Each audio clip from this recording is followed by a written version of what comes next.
It's time we give back. Sow a seed and show someone where love's at.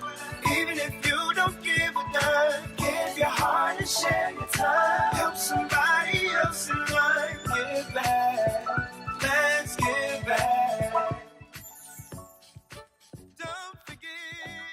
Welcome back to another episode of Ignite, Empower, Transform, where we talk to superheroes in our community that go on to do big things and then come back and give back to those that are worthy. Today we have a special guest. We have Dr. Jerome Taylor. Dr. Jerome Taylor, thank you for being here with us. It's a pleasure. Thanks for having me. Yes, this is our pleasure because from what I understand, you have come from a long way and done some good things, and we want to talk about that. So for starters, let me know where you're from, or let the audience know where you're from and where you've been. Sure. So I'm from a small town in Ohio. Dayton, Ohio is where I was born. Spent my first 12 years there, and then later moved to a small town outside of Cleveland and finished up my sort of secondary schooling there, and then went on to undergrad at Morehouse College in Atlanta, and then back to Ohio for medical school at Case Western Reserve University School of Medicine. Now that's a lot. That's a quick timeline. So I'm going to come back and I want you to kind of step us through some of that. So starting out in Ohio, in Dayton, Ohio. Yeah. How'd that go? Where'd you go from there? From Dayton to? Yeah, I went from Dayton to a town called Shaker Heights. And what was the reason for that? Yeah, so in Dayton, I lived in public housing. Both of my parents were what I would say now polysubstance abusers, what we commonly say in layman's term, drug addicts. And so it was a very unstable environment, you know, and being there and having parents in that condition, I was in the process of being put into a foster system. And I had another relative who saw what was about to happen and took an interest in me and adopted me. And I later moved to Shaker Heights, Ohio with that family and was raised as one of their own. Okay, what was the biggest difference besides just being in a different household? What was the biggest difference between the two households? A lot. I mean, I could spend hours telling you, but I'll try to summarize it. When you have an unstable environment and you're in public housing, it's abject poverty. You know, no running water, no electricity, no food, and so you have this disposition that you develop as a result of that. And so when you leave that and go to an environment where it's just the opposite, it took time for me to sort of settle in and to become who I am, I should say. Okay. Did you have any siblings? I did. I had one sibling from my natural parents and then two siblings from my adoptive parents. Okay. And so this family takes you in. They make life much more comfortable for you at this point, and then you move on. It's high school. After high school, college. Yeah, so after high school, I got an academic scholarship to Morehouse College in Atlanta, Georgia. From there, I got an academic military scholarship to attend Case Western Reserve University School of Medicine. And after medical school, I went into the Navy as a naval officer to pay back the scholarship obligation. Okay, and were you just stationed locally? Let's talk about your naval career. Yeah, so while in the Navy, I was a physician for Marines, because the Marines are technically part of the Navy. So I was considered a battalion surgeon. So I was in charge of taking care of a battalion of infantry Marines. So what type of surgery was it?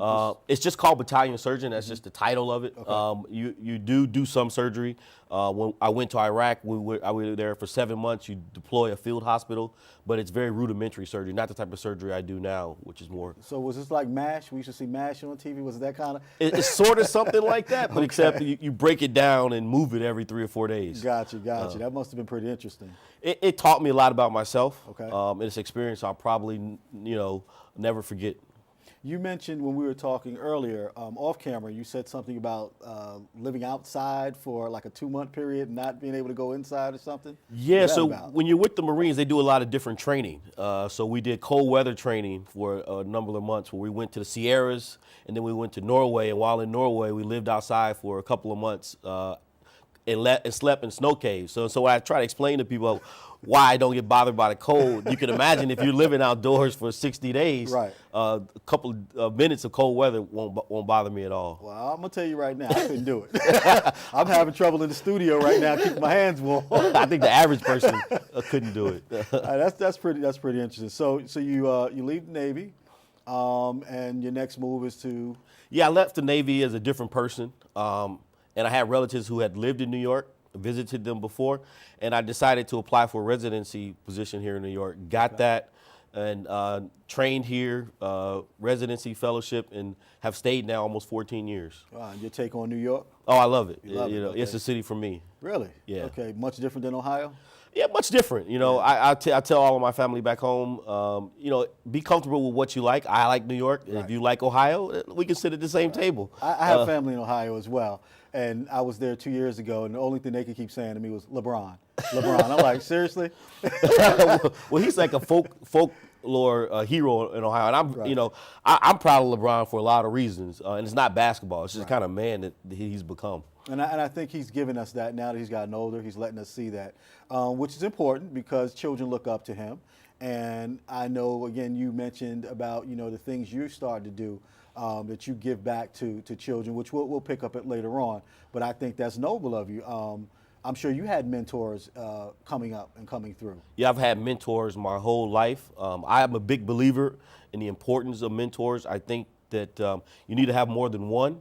And the person doesn't always have to be in your field or profession, but you need to have somebody to model yourself after and also to bounce things off of as you figure your way through life. And I think as a whole, as a community, I think we're starting to learn that more. I think it goes back to it takes a village. I think it goes back to that, and I think we're identifying that more and more, that we need to give back within and bring each other up by our bootstraps, so to speak. I think that's really important. No, I agree wholehearily with that. And you said you're a father as well. I am. So did your child take interest in? So I'm exposing them as much as I can. I have two children, a boy and a girl. They're relatively young, but when I do have the ability to take them to the hospital or have them come to my office, I try to expose them as much as possible, but I don't want to force them. Understood. I want them to kind of find their direction. But I'm a science person. My wife is a more arts person. Okay. So we balance each other out very well. That's a pretty good balance. And just quickly, what made you decide that medicine was where you wanted to go? Exposure. I was a senior in high school. I had a project to do. I had a family friend that was a physician. He let me come to his office and shadow him around. And from there, I just took an interest, and one thing led to another. And here I am. Fantastic, fantastic.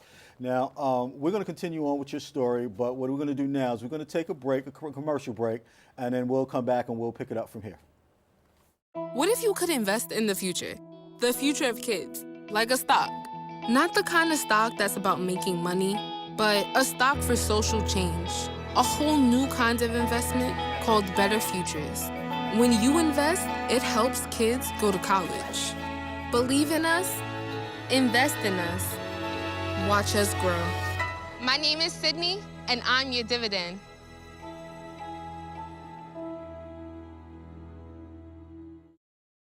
Ignite. Empower. Transform. Every Tuesday night at 8 p.m. on BronxNet. Give back. Let's give back. Welcome back to Ignite, Empower, Transform. I'm your host, Larry Starke, and today we've been having a conversation with Dr. Jerome Taylor. Dr. Taylor, as we left off, we talked about your profession, so to speak. We talked had a conversation on that. But I want to go back to something you mentioned early on in the conversation, which was about your giving back. You're giving back to the community and giving back to children. Can we talk about that a little bit?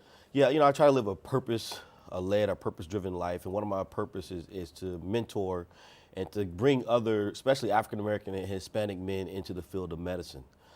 Because I'll tell you a statistic, and you probably won't believe me, but the Association of American Medical Colleges did a study. In 1974, there were more African-American men in medical school than there were in 2014. Wow. Think about that. That's amazing. Yeah, there were 542 in 2000. I mean, 542 in 1974, 515 in 2014. So let me understand this, because I think the audience might think we're slipping on our numbers. So you're telling me there are only 500, just over 500 male minorities, African-American males in medical school today. In 2014. Yes. The study is online. You can go to AAMC, Mark Nivette, he did the study. It was New York Times did an article on it. And so when you hear that, and you know that, and I'm on the inside of medicine, and I see that, it shakes me to my core. when you think about it, there's also a shortage of doctors in America, and so you combine those two, and it just doesn't make sense. It doesn't make sense just listening to you tell me right now. So what do you think is the cause of that? I think if you look at what's happening with mass incarceration, you also look at when people do come out of prison and being sort of incarcerated, they don't have access to education anymore. Then you combine that with what's going on at the school levels, with certain schools being sort of given certain resources and other schools being given much less. And so it's just created an environment where getting a degree, becoming a physician, is not something that men of color figure out until way later in life, when it's perhaps too late. Wow. So it's the limited access to education. It's background, incarceration, things like that. That's amazing. Yeah. It's education. It's what's given to the education communities.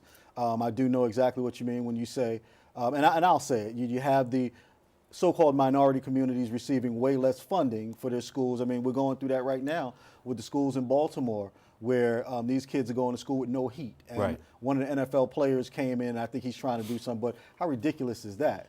Right. You're given a bad start. You're not given the opportunity to do well. Wow, but that number is amazing. It leaves people speechless. You just left me speechless. Like, I can't believe that. I would have never thought it was that low.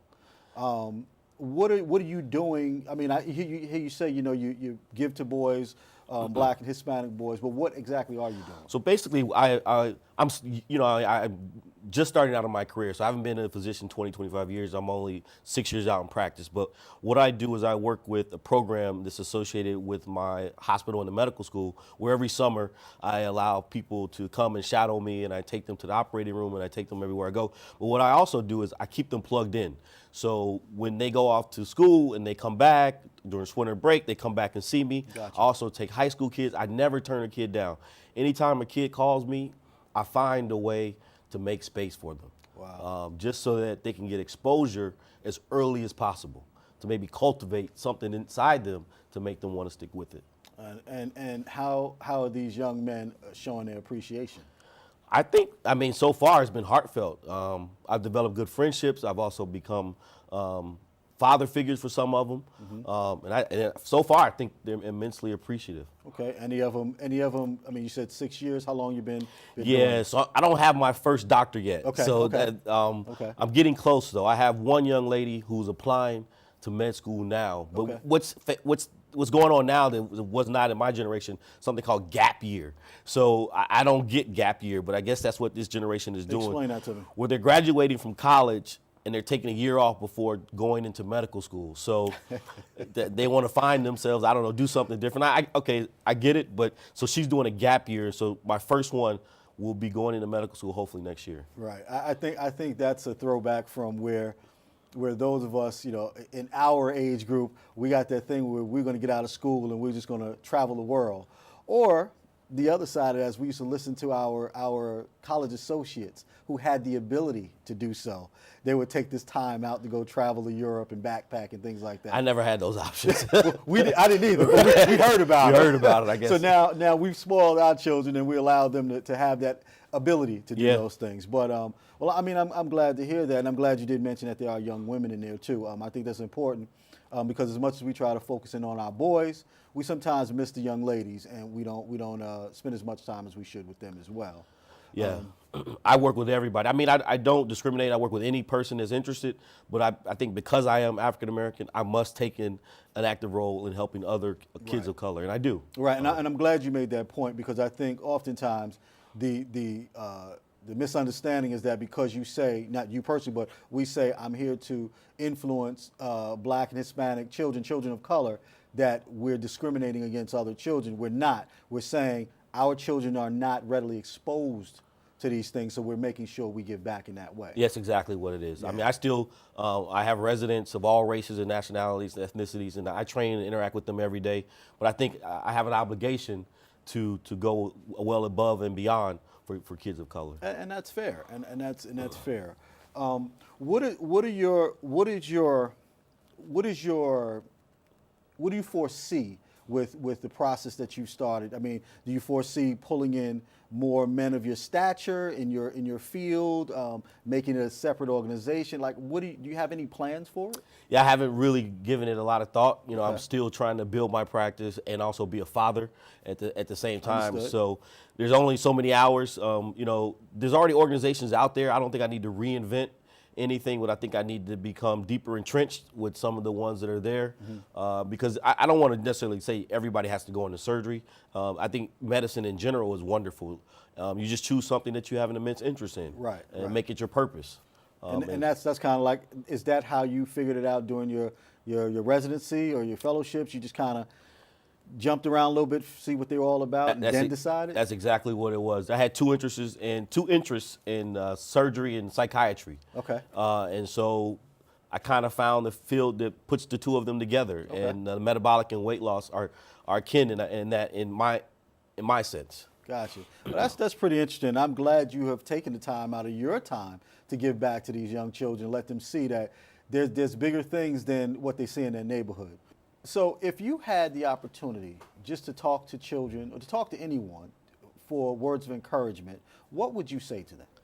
You know, I think I would tell them to, one, dream big, never give up on yourself, never quit. And I'm a living example of someone who started from what society considers a lowly place. And if I'm able to do it, you can do it. What I always tell a lot of people that I talk to, whatever you envision, write it down, put it on a piece of paper, and put it on your wall and look at it and think about it every day. Fantastic. I think that's a great message for people to follow. It's one that I've actually adopted myself, that write it down and look at it. And let's see if people take heed. On that note, we're going to take a break for a commercial, and we'll be back with more of the show.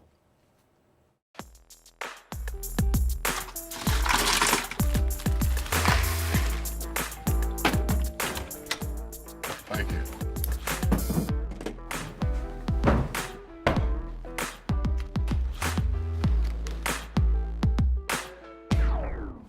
You got a king? Go fish. In your face, in your face. It only takes a moment to make a moment. Take time to be a dad today. Your son wants to get a cat, but you're allergic. Maybe he could be an outdoor cat that lives in our neighbor's yard, 3 doors down. Mom. You don't have to be perfect to be a perfect parent. Teens in foster care will love you just the same. Hi, my name is Hosea James Gavan II. I am the host, the producer, and visionary for the cable program Ignite, Empower, Transform. This show, our 27th, is our first show produced in 2018 and begins our second year of programming on BronxNet. On behalf of the production team of Ignite, Empower, Transform, we want to thank our viewers for your support in our first year and assure you that we will continue to provide quality programming in the future. In 2018, we plan to provide global programming as we will be producing shows on location in London and Paris. We also plan to do shows in San Francisco, Chicago, Birmingham, and Martha's Vineyard. We are very excited about the 3 new shows that we will be launching this year. Becca's Constellation, featuring our very own host, Rebecca Gavan, The Starke Naked Truth, again featuring one of our hosts, Larry V. Starke Jr., and the Urban Superhero Awards, honoring super community servants. We also want to thank all 52 guests that have appeared on our show this past year. Urban superheroes who are igniting, empowering, and transforming communities across America. Your stories have provided inspiration and hope. Your commitment to service is what makes this country great. We would like to thank our BronxNet family community for their continued support, especially Ojua Newton, who has provided outstanding leadership and instruction at the BronxNet East studio at Mercy College. In closing, Ignite, Empower, Transform was created to inspire more people to make personal commitments toward helping to create positive change. We believe every person has something to offer. Our country needs to be bombarded with electrifying, positive, transformative energy. We want to be a spark, the nudge for you to get involved. Go to that PTA meeting. Go to that candidates night. Go to that block association meeting. If you don't have one, create one. If it's in your heart, do your part. Now, here's our music video, Give Back, sung by the amazing Xavier Lewis of Atlanta, Georgia, produced by Ozzy Direct, who lives here in the Bronx, and written by myself and Xavier. Enjoy.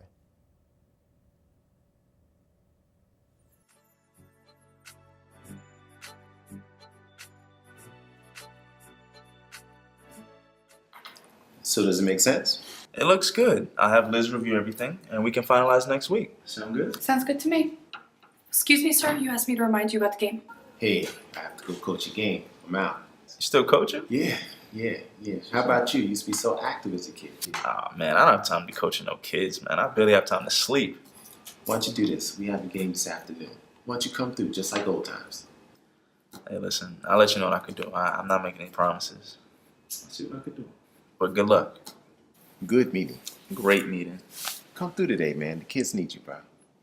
Listen, that's your thing. Me, I'm trying to get this money. We need you, man. Come through, bro. I'll see what I can do.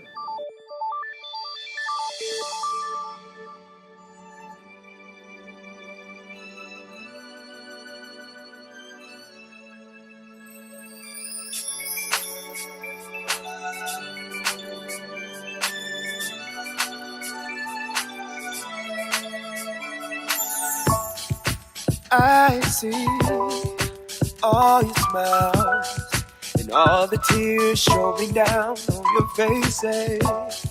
But I know all the while it's gonna be okay, yes it is. Just open up your eyes. Open up your eyes. The sun is soon to shine. The sun is soon to shine. Aim your arrow high and keep reaching for the sky. It's time we give back. Sow a seed and show someone where love's at. Even if you don't give a dime, give your heart and share your time. Help somebody else in life. Give back. Let's give back. Don't forget, the children are our future. Just teach them well and let them lead the way. It's our obligation. Help raise a mighty nation.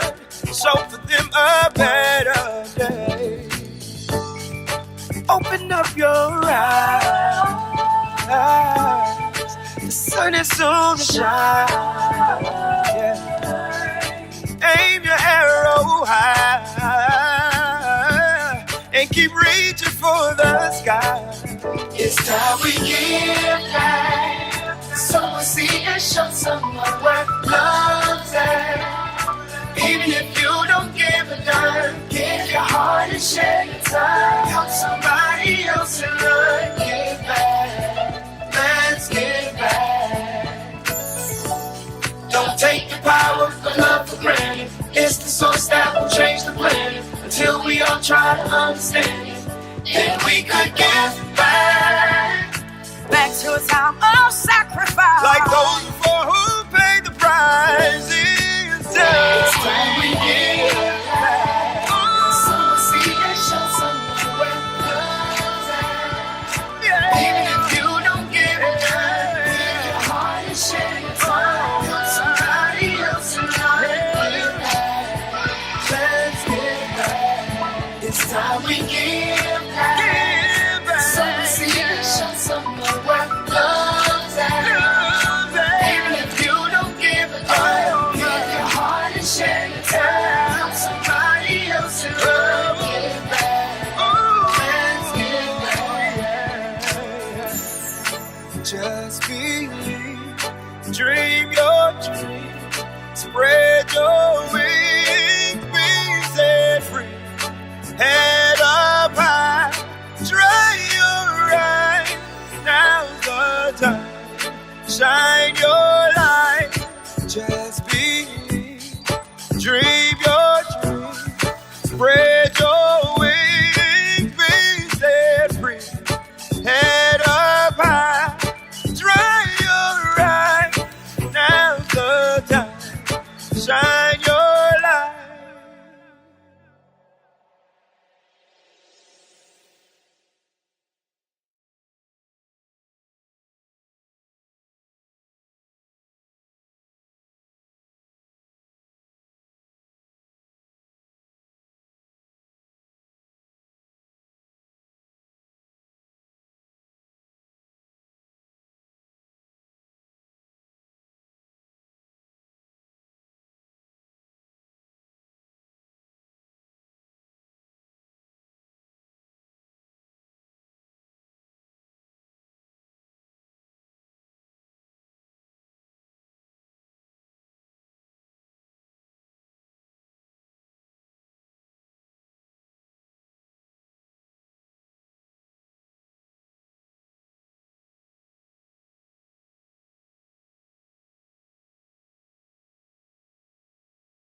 Hi, I'm your host, Larry V. Starke Jr. I'm your host, Rachel Cheeks Gavan. I'm your host, Hosea James Gavan II. I'm your host, Rebecca Gavan. Tune in to Ignite, Empower, Transform every Tuesday night at 8 p.m. on BronxNet. Give back, let's give back. When I was in foster care, I never knew when I would have to move, so I always had my suitcase ready to go. Then one day, I was adopted. My new parents opened their hearts and home to me. My parents cook my favorite breakfast for me every morning. My parents take me on trips I never thought I would go on. They gave me a home and an even better reason to use that suitcase. My parents aren't perfect, but they're perfect for me.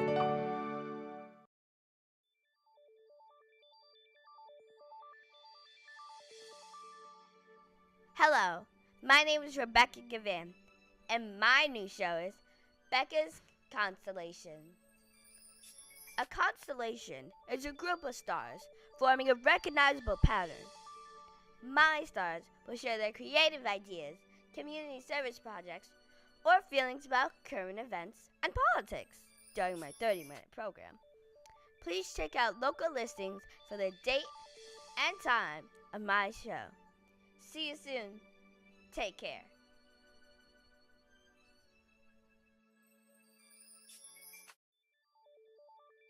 Becca's Constellation.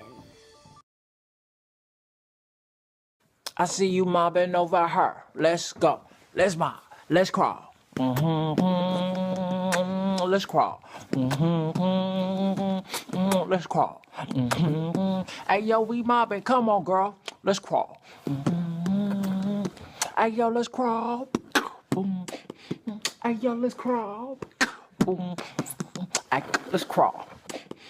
Hey, yo, let's crawl.